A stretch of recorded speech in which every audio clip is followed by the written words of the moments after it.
Chapter 1. Whispers of the Forgotten. The wind carried the scent of dried clay and burning sage as Dr. Elias Carter stepped into the village square. The Dogon elders had summoned him not with urgency, but with a quiet insistence that felt heavier than any demand. Around him, the rhythmic thud of drums pulsed like a heartbeat, steady and unyielding.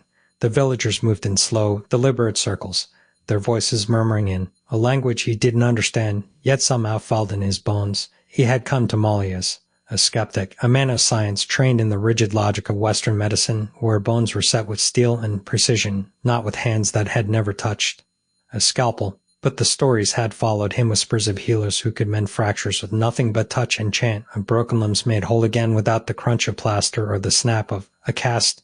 The colonial records dismissed them as superstition. The modern world called it folklore.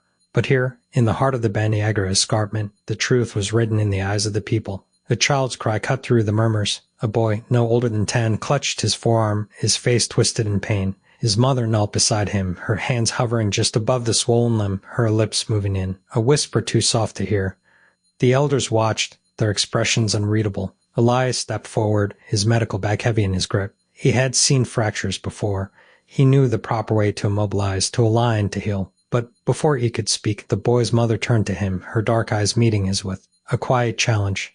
"You do not need your tools," she said, her voice smooth as river stone. "The bones remember." Elias hesitated. The words settled into him, unsettling and familiar. He had spent his life believing in the tangible, the X-rays, the scans, the cold certainty of metal and bone. But here, in this place where the earth itself seemed to breathe, thou creckten like a shadow. The elders gathered around the boy, their hands moving in slow, deliberate motions. No splints, no bandages, just the press of fingertips against skin, the murmur of words that sounded like prayers. The boy's breathing slowed, his grip on his arm loosened. And then, impossibly, he flexed his fingers. Elias' pulse quickened. He reached for his stethoscope, his fingers fumbling. The boy's pulse was steady, his skin warm. No fever, no swelling, just healing. "How?" Elias asked, his voice rough. The eldest healer, a woman with silver streaks in her hair, met his gaze. "The bones whisper," she said.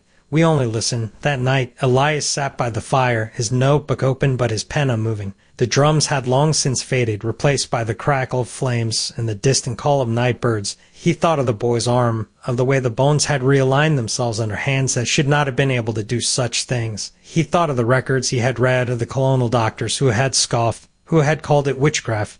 But he had seen it. He had seen the impossible.